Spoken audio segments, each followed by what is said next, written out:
destroy.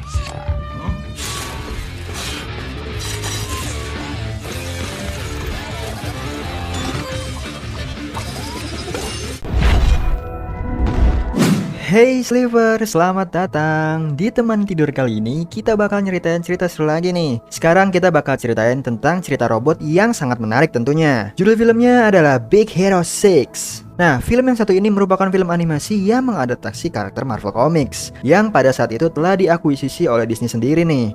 Nah, Big Hero 6 sendiri ini mendapatkan penghargaan di Academy Award dan disutradarai oleh Don Hall dan Chris Williams. Pengisi suara yaitu Scott Adsit sebagai Baymax, Ray Porter sebagai Hiro, dan Daniel Haney sebagai Tadashi Hamada. Nah, buat sebagian kalian mungkin udah pada nonton film satu ini. Yang belum pada nonton, boleh yuk tarik selimut kalian rapat-rapat, siapin cemilan kalian dan selamat menonton. Film ini dibuka dengan pemandangan kota yang sangat megah yang bernama San Francisco, gabungan antara San Francisco dan Tokyo. Nah, terlihat di sudut kota tersebut terdapat sebuah gang yang kelihatannya sedang berlangsung pertarungan robot mini. Pertarungan tersebut dimenangkan oleh Yama dengan robotnya yang bernama Little Yama, dan ia pun berhak memenangkan uang taruhannya. Nah, setelah Yama melontarkan tantangan berikutnya, tiba-tiba dari balik kerumunan seorang anak remaja mengajukan diri dengan robot yang dia buat sendiri. Awalnya anak ini ditertawakan dan disuruh pulang tuh, tapi karena mampu membayar uang taruhannya, akhirnya Yama bersedia melawannya. Anak remaja ini bernama Hiro Hamada dan robotnya bernama Megaboard, dan pertandingan pun dimulai. Dengan 2 pukulan saja Megaboard terpotong menjadi beberapa bagian dan Little Yama kembali memenangkan pertarungan. Nah, tetapi di sini si Hiro Hamada meminta untuk tarung ulang nih. Ya, dengan alasan ini adalah pertarungan pertamanya.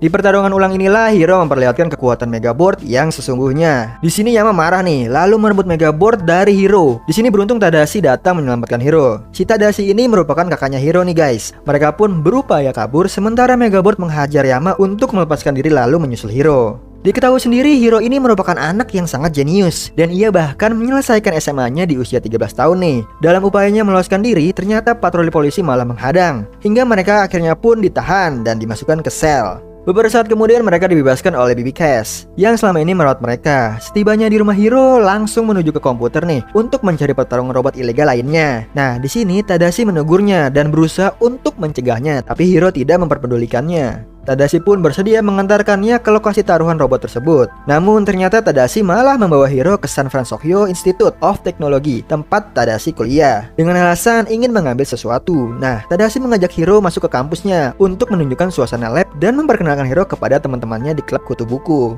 Mereka adalah Gogo Tamago, gadis tomboy yang tertarik dengan mesin dan kecepatan. Wasabi, dengan penelitiannya berupa laser listrik plasma yang bisa memotong apapun. Honey Lemon, gadis yang gemar mencampur bahan kimia untuk menciptakan reaksi kimia baru yang lebih inovatif. Dan yang terakhir adalah Fred, maskot kampus dengan pakaian monsternya.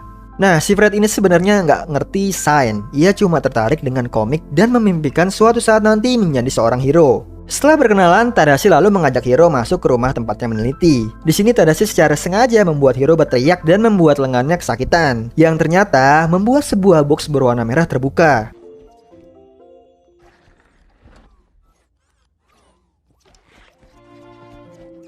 Dia adalah Baymax, sebuah robot pendamping kesehatan pribadi atau robot perawat yang akan beraksi ketika seseorang berteriak kesakitan. Nah, Baymax selanjutnya memindah Hiro nih dan menemukan luka lecet pada lengannya. Tadashi pun menjelaskan bahwa Baymax ini merupakan robot pendamping kesehatan yang diprogram lebih dari 10.000 prosedur medis dalam sebuah chip yang ditanamkan di dada atas bagian kiri. Berbeda dari gambaran robot pada umumnya, Baymax ini terbuat dari bahan flanel yang nyaman dan bisa dipeluk. Nah, si Baymax ini akan berhenti melakukan perawatannya sampai orang dirawat itu menyampaikan rasa puas akan pelayanannya. Ketika sedang asik ngobrol, tiba-tiba seorang memotong pembicaraan kakak beradik itu, yang ternyata adalah Profesor Robert Callaghan, yang merupakan penemu sistem magnetik dan hukum robotik. Karena ketertarikannya pada robot, Profesor Callaghan menawari Hiro Hamada untuk masuk ke San Francisco Institute of Technology, tanpa melihat usianya yang masih terlalu muda untuk menjadi seorang mahasiswa.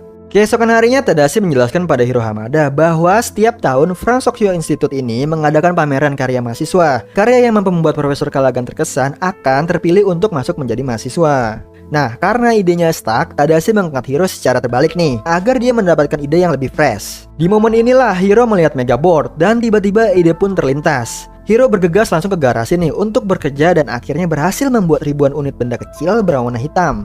Singkat cerita, hari yang ditunggu-tunggu pun tiba. Di atas panggung, Hiro mempresentasikan alat kontrol di kepalanya, kemudian mengeluarkan dan menunjukkan benda kecil berwarna hitam dari saku jaketnya. Hiro menjelaskan, microbot ini memang tidak akan berguna jika hanya satu, namun jika digabungkan dengan microbot lainnya akan menjadi sesuatu yang sangat berguna. Hal ini malah membuat pengunjung pameran mulai merapat ke panggung menyaksikan apa yang sedang dipresentasikan oleh Hiro. Just the beginning. How about transportation? Like anywhere. Lewat karyanya, semua orang yang menyaksikan presentasinya tersebut sangat takjub nih. Termaksud Alistair Cray yang merupakan presiden dari tech company. Selesai presentasi, Mr. Cray mendekati Hiro nih untuk melihat karyanya dan menginginkan microbot untuk berada di pabriknya. Nah, belum sempat Hiro mengiyakan tawaran Tuan Cray, Profesor Callaghan datang nih. Nah, meski sempat ditawari uang dalam jumlah yang sangat besar, Hiro memutuskan tidak menjual microbotnya. Tadashi kemudian meminta Mr. Cray mengembalikan microbot adiknya. Nah, setelah kepergian Mr. Cray, Profesor Callaghan memberikan Hiro amplop nih yang berisikan formulir pendaftar masuk menjadi mahasiswa dari Franz Tokyo Institute of Technology. Ketika hendak merayakan keberhasilannya atas penemuan yang diterimanya Hiro di kampus tersebut, tiba-tiba alarm gedung berbunyi. Tadashi dan Hiro kemudian berlari menuju gedung. Di sana mereka menyaksikan orang-orang berhamburan keluar nih, yang ternyata gedung pameran tersebut terbakar. Mengetahui Profesor Callaghan masih berada di dalam gedung yang apinya semakin membara, Tadashi nekat nih untuk masuk menyelamatkan sang profesor. Gedung tersebut meledak saat setelah Tadashi memasukinya, dan Tadashi tewas dalam peristiwa tersebut. Atas kejadian itu, Hiro menjadi pendiam nih dan mengasingkan diri dalam kamarnya setelah kematian kakaknya tersebut. Di sini tidak sengaja Hiro menjatuhkan megaboardnya dan mengenai kakinya. Rupanya hal tersebut mengaktifkan Baymax robot ciptaan kakaknya yang langsung meminta Hiro untuk melakukan perawatan. Namun Hiro menolak nih dan memaksa Baymax untuk menyusut lagi. Tapi upaya tersebut tidak berhasil, malah justru membuat Hiro terjatuh ke bawah tempat tidur. Di bawah tempat tidur tersebut, Hiro menemukan sebuah microbotnya yang aktif. Awalnya dia ngerasa aneh nih, karena microbotnya akan tertarik dengan microbot lainnya. Sementara microbot tersebut adalah satu-satunya yang tersisa. Karena penasaran, Baymax kemudian memindai microbot tersebut. Hiro yang sedang asik dengan robotnya menyuruh Baymax mencari tahu sendiri kemana microbot itu akan pergi. Akhirnya Hiro segera menyusul dan membawa mereka berdua ke suatu gudang yang sudah lama ditinggalkan. Di sana Hiro menemukan seseorang menggandakan microbot ciptaannya dalam jumlah yang sangat banyak. Ketika akan menyelidiki, tiba-tiba seseorang mengaktifkan dan mengendalikan semua microbot untuk menyerang Hiro dan Baymax. Dengan susah payah, akhirnya mereka bisa meloloskan diri nih dan pergi ke kantor polisi untuk melaporkan kejadian yang menimpanya.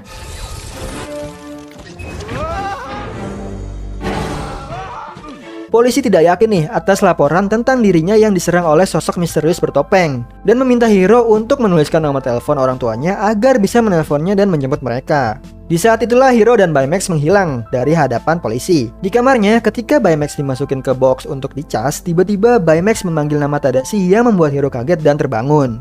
Melihat microbotnya, Hiro tiba-tiba berasumsi nih bahwa kebakaran yang menyebabkan Tadashi meninggal sepertinya bukanlah sebuah kecelakaan murni. Ia pun akhirnya memutuskan untuk menangkap pria bertopeng tersebut. Nah, di sini nih Hiro kemudian membuat kostum berbahan serat karbon untuk Baymax dan memasakkan chip petarung di tubuhnya yang telah dia download. Take care of this. Nah, karena merasa Baymax sudah siap nih setelah training, singkatnya mereka pun keluar menuju gudang tua yang didatanginya di siang hari. Bermodalkan microbot sebagai petunjuk, Hiro dan Baymax terus mencari si topeng Kabuki dan tanpa mereka sadari nih, sebuah mobil ternyata mengikutinya.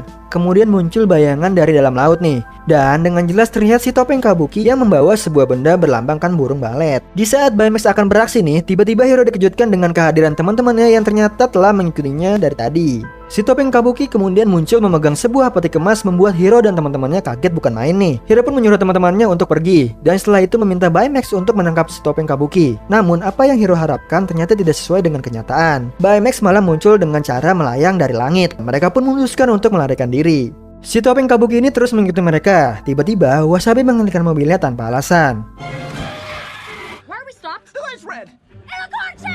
Nah, kekesalan mereka ini tidak terbendung nih ketika Wasabi malah menyalakan lampu sen. Di sini Gogo kemudian mengambil alih kemudi karena kesal dengan Wasabi yang terlalu taat aturan berkendaraan di saat-saat genting seperti itu. Setelah terjebak dari kepungan microbotnya, akhirnya mereka berhasil lolos namun tercebur ke dalam laut.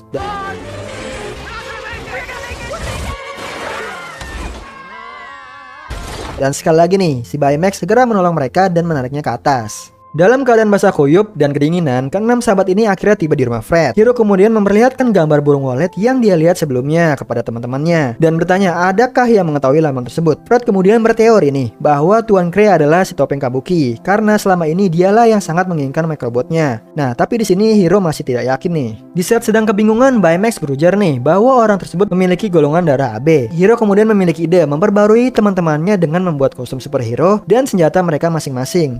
Di sini Honey Lemon dibuatkan senjata berupa bola-bola yang berisi bahan kimia, Gogo dengan roda cakramnya, kemudian Wasabi dengan pisau plasma, dan Fred dengan kostum monster yang elastis dan juga nih bisa menyemburkan api. Di sini Hiro juga memperkenalkan Baymax versi 2.0 dengan senjata berupa tinju roket yang bisa kembali nih. Hello. Whoa. Lalalala. No.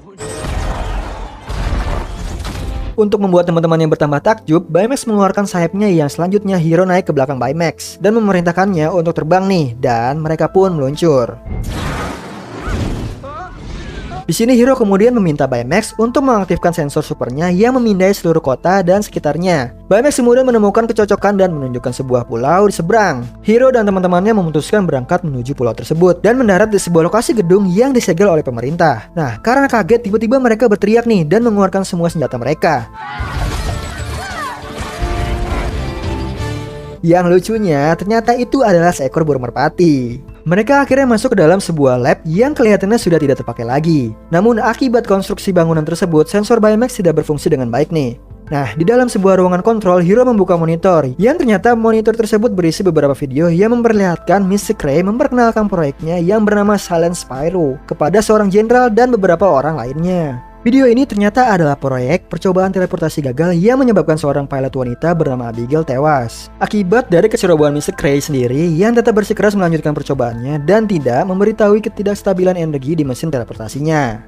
Nah, akibat kecelakaan tersebut, pulau dan laboratorium pun ditutup oleh pemerintah. Tidak lama setelahnya, dari arah belakang si topeng Kobuki muncul dan menyerang mereka. Hiro meminta teman-temannya mengambil pemancar pengendali microbot di balik topeng Kobuki.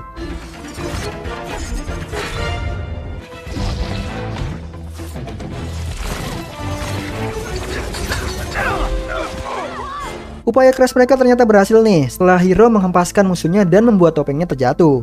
Hiro segera mengambilnya dan rupanya orang yang dibalik topeng tersebut adalah Profesor Callaghan. Profesor ini ternyata selamat dari kejadian kebakaran setelah microbot milik Hiro dicuri olehnya. Mengetahui Tadashi mati dengan sia-sia, Hiro marah dan memerintahkan Baymax untuk membunuh Profesor Callaghan. Lalu Hiro membuka port akses, kemudian mengambil chip perawatan Baymax dan melemparkannya. Seketika itu membuat Baymax menjadi mesin pembunuh yang mengincar Profesor Callaghan. Di sini teman-teman Hiro segera mencegah Baymax, namun berkali-kali gagal. Pada akhirnya Honey Lemon memasukkan chip perawatan Baymax dan membuatnya kembali normal. Nah, di sini Profesor Callaghan segera mengambil topeng Kobuki yang terlepas dari tangannya Hiro dan melarikan diri dengan microbot. Hiro marah dan kecewa kepada teman-temannya yang menghalangi Baymax menangkap Profesor Callaghan. Dia dan Baymax segera pulang nih untuk memperbaiki sensor pemindai Baymax yang telah rusak. Setelah memperbaiki pemindai Baymax, Hiro mencoba kembali membuka chip perawatnya, namun diblok oleh Baymax. Baymax berusaha menenangkan Hiro dengan menampilkan video tentang tes Tadashi terhadap Baymax yang berkali-kali gagal, dan terus berusaha hingga akhirnya berhasil. 84th. Save the guy. I am Baymax, healthcare companion. You worked! Oh, you work!